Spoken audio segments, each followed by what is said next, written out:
el nombre del Padre, del Hijo, del Espíritu Santo. Amén. Ven, Espíritu Santo, y llena los corazones de tus fieles, y enciende en ellos el fuego de tu amor. Envía tu Espíritu Creador, y se renovará la faz de la tierra.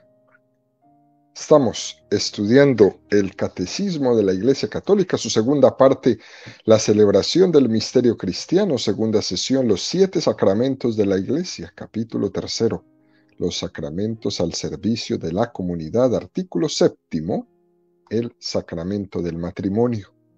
Estamos en el segundo apartado de este artículo, donde el Catecismo dedica 4 números al estudio del tema que tiene como título la celebración del matrimonio. El día de hoy vamos a profundizar en los números 1622 al 1624. Número 1622 del Catecismo de la Iglesia Católica dice: en cuanto gesto sacramental de santificación, la celebración del matrimonio debe de ser por sí misma válida, digna y fructuosa. Por tanto, conviene que los futuros esposos se dispongan a la celebración de su matrimonio recibiendo el sacramento de la penitencia. Bueno, este es un número tremendo. Nos va a dejar aquí una enseñanza maravillosa para todos estos novios que se encuentran en preparación a su matrimonio. Dice este número del catecismo que en cuanto gesto sacramental, es decir, el matrimonio es un gesto sacramental que santifica al esposo y a la esposa. Y al santificar a ellos dos les capacita para amarse en Cristo y con el amor de Cristo. Qué cosa más bella esto que tiene el matrimonio católico. Es como presentándonos esa capacidad de amar al máximo, amarse en Cristo y con el amor de Cristo. Y para lograr esto, el catecismo nos presenta que esta celebración tiene como una triple calificación y dice: debe de ser por sí misma válida, digna y fructuosa. Qué 3 palabras tan hermosas. Es decir, que la celebración del sacramento del matrimonio tiene que ser válida. Ya hablaremos en los siguientes números que nos presentará el catecismo sobre este tema de la validez, de la invalidez o de la nulidad que puede existir en un matrimonio. Porque ha podido haber un defecto a la hora de contraer el matrimonio que lo haga inválido. Pero lo que el catecismo nos presenta en este número en particular es que la celebración del matrimonio tiene que ser válida. Por ejemplo, si una persona a la hora de casarse no tiene la libertad necesaria porque está coaccionada por otra persona o por terceras personas, o que no tenga la capacidad necesaria, como puede ser un menor de edad, o que haya ido ese momento obligada por una amenaza, etcétera, etcétera, etcétera. Todo eso puede hacer inválida la celebración del sacramento del matrimonio, aunque se haga la celebración. Es muy importante tener presente que esta celebración tiene que ser válida, en libertad total, sin ninguna coacción. De hecho, se pregunta varias veces, durante incluso la preparación, a los testigos, a la comunidad, si alguien cree o considera que ese matrimonio no pueda llevarse a cabo por alguna razón. tanto, la celebración del matrimonio debe de ser válida. Pero además de eso, el catecismo presenta una palabra que es mucho más hermosa y dice, tiene que ser digna, digna. Por ejemplo, para que sea válido un matrimonio, no es necesario que la persona que se casa esté en gracia de Dios. No es necesario. Puede ser que alguien esté en pecado mortal y sin embargo vaya y se case. Ese matrimonio que se celebra es válido.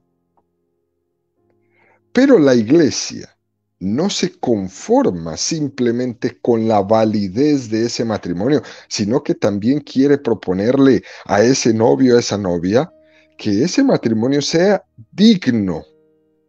Es decir, digna la persona para recibir el sacramento, es decir, para recibir la gracia de Dios. Por eso van juntas estas palabras, válido y digno. Que aquel que está recibiendo ese sacramento esté digno, dignamente preparado para recibirlo. Pero además el catecismo nos da una tercera, fructuoso. Válido, digno, fructuoso.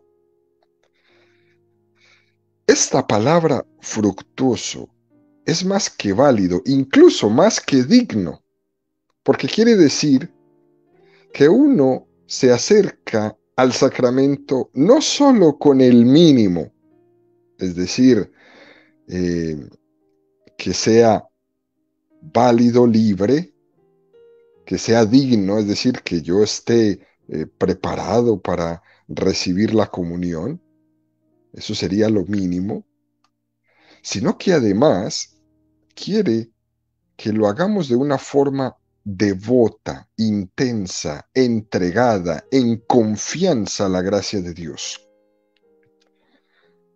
Con esta palabra fructuoso nos quiere decir el catecismo que estemos buscando una colaboración activa, en una plena apertura a la gracia, adentrándonos en ese camino, en esa vocación a la cual el Señor nos ha llamado, confiando que ese es el camino que Dios tiene reservado para mi santificación. Es decir, que se llegue al momento pidiéndole a Jesucristo que esté presente en ese momento de la vida. Aquí se pueden unir estas tres palabras de una manera muy concreta: válido, digno, fructuoso. Por eso el catecismo continúa diciéndonos: conviene que los futuros esposos se dispongan a la celebración de su matrimonio recibiendo el sacramento de la penitencia. Es decir, que va a ser el sacramento de la penitencia como lo que le va a poner, ¿no?, la fresa a este pastel, a toda esta preparación. Y es importante el sacramento de la penitencia antes de recibir el sacramento del matrimonio, para que la persona tenga conciencia de que a cada uno de los sacramentos se debe de llegar de la mejor manera preparada posible, porque estos son momentos importantísimos en la vida de una persona y lo que se recibe ahí debe de ser recibido con mucha preparación. Hay momentos en la vida de las personas, por ejemplo, hay momentos litúrgicos como son la preparación de la Navidad, la preparación de la Pascua, cómo la gente hace un esfuerzo tremendo para preparar estos momentos litúrgicos del año. También hay momentos familiares como es la celebración de los cumpleaños, la celebración de una graduación, la celebración de un un ascenso laboral. También son momentos importantes. Y hay momentos sacramentales también importantes para los cuales uno se tiene que preparar. Y esa preparación es con una buena confesión. Mateo 5, 23, 24. Si pues al presentar tu ofrenda en el altar te acuerdas entonces de que un hermano tuyo tiene algo contra ti, deja tu ofrenda allí, delante del altar, y vete primero a reconciliarte con tu hermano. Luego vuelves y presentas tu ofrenda. Qué belleza este texto. Qué poco sentido tiene que en la celebración del matrimonio se emplee tanto esfuerzo, tanta dedicación a los preparativos externos y tan poco esfuerzo a los preparativos internos. Hay una desproporción enorme entre el fondo y las formas. Hay una desproporción enorme entre el cuidado de lo exterior y el cuidado de lo interior. Es una gran desproporción. Y ojalá que todos nosotros, especialmente aquellos que trabajan más directamente en la preparación de las parejas al matrimonio, que les ayudemos a corregir esta parte. Es una gran tarea que tienen todos estos grupos y movimientos, los señores sacerdotes, a cargo de esa preparación prematrimonial, de que se le ponga el énfasis. Sí, muy bien, en la preparación externa, importante, pero que no se deje de un lado la importante preparación interna que tiene que tener esa pareja de novios para acercarse al sacramento. Para que no nos vaya a pasar aquello que decían los profetas en el Antiguo Testamento. Este pueblo me honra con sus labios, pero su corazón está lejos de mí. Que a ninguna pareja que va a recibir el sacramento del matrimonio le pase esto, por estar enredados en 1000 preparativos, menos en preparar el corazón. Porque puede ser que estamos muy ocupados en elegir el traje, el vestido, mucho tiempo ocupado en preparar las sorpresas para los invitados, los bailes, los colores, los platos, los sabores, la luna de miel. Pero entre toda esa preparación externa, importante también, a lo mejor ni siquiera se han planteado confesarse. Y entonces lo dejan para el mismo día de la boda, 10 minutos antes que empiece la celebración. A toda velocidad. Sin ningún examen de conciencia, sin ningún propósito de enmienda, menos con tiempo para preparar y cumplir la penitencia porque ya va a empezar la misa. ¿Dónde estaban ustedes, queridos novios? Solo enredados en todo lo externo y se olvidaron de preparar el corazón. Este pueblo me honra con los labios, pero su corazón está lejos de mí. Por eso el catecismo nos invita hoy, queridos amigos, a que aquel que va a recibir cualquier sacramento, pero muy en especial el sacramento del matrimonio, lo haga de una forma digna y fructuosa. Digna y fructuosa, para que pueda recibir bien la gracia de Dios. También, queridos amigos, hay que recordar que en el sacramento del matrimonio se casan el hombre y la mujer en Cristo. Y por eso es muy importante prepararnos bien para que dejemos atrás el hombre viejo, para que sea el hombre nuevo el que comience una vida nueva en ese matrimonio, para que ese matrimonio que va a ser bendecido por Cristo nos ayude a comenzar una vida nueva. Y por eso hay que dejar ese hombre viejo atrás. Fíjense, queridos amigos, hay muchas estadísticas, hechas especialmente aquí en los Estados Unidos, en las donde se constata que los matrimonios que han convivido previamente antes de casarse han tenido un índice de divorcio bastante superior a aquellos que no lo han hecho. Que ese matrimonio va a ser una oportunidad extraordinaria para cambiar hábitos y costumbres que teníamos y ahora puede empezar una vida nueva, comenzar de cero en una convivencia matrimonial. Y para hacer eso, me va a ayudar mucho el sacramento de la penitencia. Porque no solo va a incidir en el perdón de mis pecados, sino que el sacramento de la penitencia nos va a ir aumentando la gracia.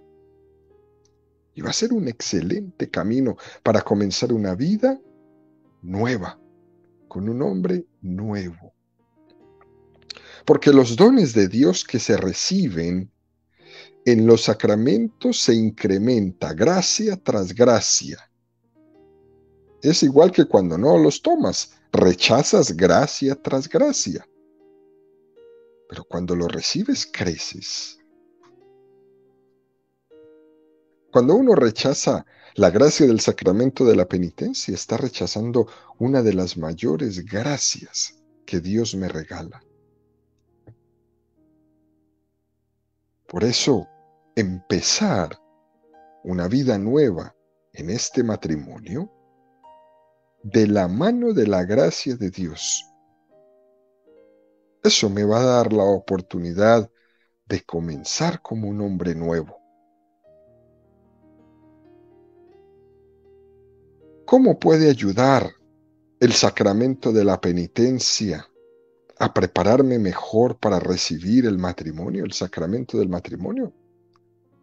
Miren, por ejemplo, cuando unos novios se van a casar y se les hace una buena preparación a su matrimonio y piden la confesión, es muy probable que esos dos novios no se hayan confesado hace muchísimo tiempo. Por no quererme equivocar, quizás el día antes de su confirmación fue la última vez que se confesaron. Incluso puede ser que se les ha olvidado confesarse. Ya no saben confesarse. Han pasado 10, 15, 20 años. El sacerdote va a tener que hacer un proceso para ayudar a que esos dos novios hagan una buena confesión. Tomar los 10 mandamientos, tomar las obras de misericordia, cualquiera de todos estos caminos que incluso en el catecismo hemos ya estudiado de cómo prepararse para hacer una buena confesión y lograr con esos dos novios ayudarles a darse cuenta que su vida no era tan santa como ellos pensaban, que 20 años sin recibir el perdón de Dios no los hacía tan santos como ellos pensaban, que sí tenían errores, que sí tenían defectos y que sí tienen cosas que tienen que mejorar y que tienen que cambiar, muy especialmente ahora que van a comenzar una vida nueva en matrimonio. Hay que ayudarles poco a poco, con tranquilidad, a que se acerquen a ese sacramento de la penitencia para que reciban el perdón de sus faltas, de sus pecados, y también para que vayan acostumbrándose a ir creciendo en la gracia de Dios, para que aprendan después de esa confesión a replantearse su vida, a animarse a un nuevo comenzar desde la gracia de Dios. Porque es que hay personas que tienen un muy buen corazón cristiano, pero les falta formación y sobre todo les falta conciencia de las cosas que ese corazón tiene que hacer, como es, por ejemplo, el dejarse acompañar en el camino espiritual. Porque si uno no se deja acompañar, si uno no se deja llevar de la mano, si uno no deja que la gracia de Dios entre, uno camina a ciegas. Uno camina por esta vida sin conciencia del pecado, sin conciencia de la propia debilidad, sin conciencia de que necesita de la gracia. Y piensa uno que está muy bien, porque no le duele nada, porque no le falta nada. Y piensa uno que está muy bien, pero no lo está. Por eso, esa confesión va a ser el gran regalo para esos novios en la preparación a su sacramento. Y no solo para los novios, para cualquiera que le ayudemos a acercarse al sacramento de la penitencia, pero muy especialmente a estos dos novios, a los cuales debemos ayudar a acercarse al sacramento de la penitencia de una manera muy particular. Y volvemos y repetimos, no el día o los 10 minutos antes de la boda, sino buscando el momento adecuado y las motivaciones adecuadas para poder hacer una profunda confesión que ilumine mi conciencia y que me abra para recibir la gracia de Dios en el sacramento del matrimonio. Dicho esto, da un paso más el catecismo y nos presenta el número 1623 que dice, según la tradición latina, los esposos, como ministros de la gracia de Cristo, manifestando su consentimiento ante la Iglesia, se confieren mutuamente el sacramento del matrimonio. En las tradiciones de las iglesias católicas orientales, los sacerdotes, obispos o presbíteros son testigos del recíproco consentimiento expresado por los esposos, pero también su bendición es necesaria para la validez del sacramento. Qué número tan hermoso este que nos hace una aclaración grande. Es un número que nos deja ver nuevamente cómo este catecismo mayor de la Iglesia Católica que estamos estudiando es un catecismo para toda la Iglesia, no solamente para el rito latino, el nuestro, sino para todos los 23 ritos que hay dentro de la Iglesia Católica alrededor del mundo. Ahora bien, dentro de nuestro rito latino, dice el catecismo, son los esposos, los ministros del sacramento. Qué cosa tan bonita. El obispo, el presbítero o el diácono están ahí en condición de testigos. Por eso no se puede decir, padre, me puede casar, porque el padre no la va a casar. El que se casa es usted con ella. Los esposos son los ministros del sacramento, no el obispo, no el presbítero, no el diácono. Ellos serán testigos. Es una diferencia muy importante con respecto al resto de los sacramentos. En los otros 6 sacramentos, el sacerdote es el ministro del sacramento. Bautismo, confirmación, el obispo, penitencia. Siempre el ministro es el sacerdote, el obispo o el diácono. En el matrimonio no. En el matrimonio son los esposos. En las iglesias católicas orientales, el ministro del sacramento del matrimonio es el obispo o el sacerdote. Ya no son los novios. Para ellos los 7 sacramentos, los ministros son el obispo o el sacerdote. Para nosotros, ¿no? Para nosotros en el matrimonio son los esposos. Fíjense bien, queridos amigos, en las liturgias de Oriente, del otro lado del mundo, en la celebración es el obispo o el sacerdote el que recoge el consentimiento y hace lo que se llama la coronación. Eso es un rito muy, pero muy hermoso. El sacerdote va a recoger el consentimiento del novio y de la novia y va a hacer algo que ellos le llaman la coronación. Fíjense, queridos amigos, hasta el siglo IX no hubo un rito propio del sacramento del matrimonio separado de la Santa Misa, hasta el siglo IX. Pero desde el siglo IV de la Iglesia, el matrimonio era solemnizado después de la Santa Misa con un rito que se llamaba el rito de la coronación. Fíjense, los novios se casaban primero por el civil y después iban a la Santa Misa donde el obispo o el presbítero hacía el rito de la coronación. La corona es signo de la victoria de los atletas. Era aquí el signo de la victoria de la vida sobre la muerte. Por eso dice San Pablo en la primera de Corintios 9, 24, 25. ¿No sabéis que en las carreras del estadio todos corren, mas uno solo recibe el premio? Corred de manera que lo consigáis.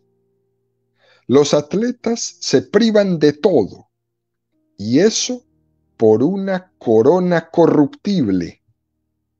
Nosotros, en cambio, por una incorruptible. Es un texto, pero muy hermoso. Los atletas se privan de todo con tal de ganar una corona, pero esa corona es corruptible. Y fíjense ustedes cómo es la vida de un atleta. Cuánta abnegación, cuánto sacrificio, cuántas madrugadas. Hay que dejar todo de lado. Hay que ausentarse de sus seres queridos para concentrarse en aquello que están haciendo. San Pablo lo decía. Los atletas se privan de todo y eso por una corona incorruptible. Nosotros, en cambio, por una incorruptible. Es una corona de victoria. Una corona de victoria. De igual manera, esta corona en el Nuevo Testamento es la recompensa divina al obrar con rectitud. Esa corona incorruptible es el premio, es la corona que se pone al obrar con rectitud. Segunda de Timoteo 7:8. He competido en la noble competición. He llegado a la meta en la carrera, he conservado la fe. Y desde ahora me aguarda la corona de la justicia, que aquel día me entregará el Señor, el juez justo. Y no solamente a mí, sino también a todos los que hayan esperado con amor su manifestación. Qué cosa tan hermosa. He competido en la noble competición. He llegado a la meta en la carrera. He conservado la fe. Es evidente que la corona de victoria y de inmortalidad pertenece a Jesucristo crucificado y resucitado. Por eso es que la Iglesia Católica Oriental utiliza dentro del rito del sacramento del matrimonio algunos versículos también de los Salmos. Por ejemplo, del Salmo 21, pues le precedes de venturosas bendiciones, has puesto en su cabeza corona de oro fino. O en el Salmo 8, ¿qué es el hombre para que de él te acuerdes? ¿El hijo de Adán para que de él te cuides? Lo hiciste poco inferior a los ángeles, coronándole de gloria y de esplendor. ¡Qué cosa tan bella! Los mejores testigos de la victoria de Cristo sobre la muerte van a ser los mártires. Así como nos dice el libro del Apocalipsis 2:10, mantente fiel hasta la muerte y te daré la corona de la vida. Fijémonos cómo incluso el arte cristiano, a los mártires los representamos siempre con coronas. En este rito de coronación de las iglesias católicas orientales, son mencionados los mártires porque son imagen de que en medio de las cruces dentro del matrimonio, Cristo corona la cruz con la gloria. Porque es que sin cruz no hay gloria y en el matrimonio sin cruz no hay coronación. Es la aceptación de llevar la cruz para participar en la victoria de Cristo. Por eso es que San Pablo lo dice en la carta a los Efesios, es un gran misterio el matrimonio y lo refiero a Cristo y a su iglesia. O también lo leemos cuando hemos visto las bodas de Caná. O en el Salmo 128. Y se hace la coronación. El sacerdote une las manos del novio y de la novia y los guía de la mano en una procesión circular 3 veces. Ellos van a caminar junto con el sacerdote 3 veces alrededor del púlpito donde está puesto el evangeliario. Y lo mismo van a hacer en el momento de los anillos, porque ese círculo significa la eternidad. El círculo es signo de la eternidad. Es el signo de la indisolubilidad del matrimonio hasta que la muerte los separe. Y después de hacer este rito, van a hacer 3 cantos. A esos 3 cantos ellos le llaman los troparios. Alégrate, Isaías, la Virgen concibió y dio a luz Emanuel, Dios y hombre, oriente en su nombre. Oh santos mártires, que habéis combatido con valor y habéis recibido la corona, rogad al Señor que salve nuestras almas. Gloria a ti, oh Cristo Dios, fuerza de los apóstoles y gozo de los mártires que proclamaron la Trinidad indisolublemente en un solo Dios. La unión de los esposos cristianos va a ser un testimonio de la venida del reino de Dios. Y esa venida del reino de Dios fue inaugurado por el nacimiento de Jesús en Belén, nacido de la Virgen. Alégrate, Isaías, la Virgen concibió y dio a luz Emanuel, Dios y hombre. Así es como celebran el matrimonio en las iglesias católicas en Oriente. Y ahora damos un paso más, número 1624, dice, las diversas liturgias son ricas en oraciones y bendición, y de epíclesis. pidiendo a Dios su gracia y la bendición sobre la nueva pareja, especialmente sobre la esposa. En la epíclesis de este sacramento, los esposos reciben el Espíritu Santo como comunión de amor de Cristo y de la Iglesia. El Espíritu Santo es el sello de la alianza de los esposos, la fuente siempre generosa de su amor, la fuerza con que se renovará su fidelidad. Enfatiza este número la palabra epíclesis. Acuérdense, queridos amigos, que hemos hablado en todos los sacramentos de esta palabra, la epíclesis, que es la invocación del Espíritu Santo para que su fuerza nos transforme. ¿Se acuerdan ustedes cuando estábamos hablando en la Eucaristía? Decimos que la epíclesis en la Eucaristía es cuando el sacerdote que preside la Eucaristía dice: te pedimos, Dios Padre, que envíes el Espíritu Santo para que transforme este pan y este vino en el cuerpo y la sangre del Señor. Ese es en la Eucaristía. La epíclesis en el sacramento del matrimonio se hace después de la oración del Padre Nuestro. El ministro se va a acercar a los esposos y va a hacer una oración de bendición sobre ellos. Y les va a decir: ¿qué cosa tan bella es esto? Queridos hermanos, roguemos humildemente al Señor para que derrame la gracia de su bendición sobre estos hijos tuyos que acaban de contraer matrimonio en Cristo, y a los que unió en santa alianza los haga perseverar en su mismo amor. Y luego el sacerdote, con las manos extendidas sobre los esposos, les dice: oh Dios, que con tu poder creaste todo de la nada, y desde el comienzo de la creación creaste al hombre a tu imagen, y le diste la ayuda inseparable de la mujer, de modo que ya no fuesen dos, sino una sola carne, enseñándonos que nunca será lícito separar lo que quisiste fuera una sola cosa.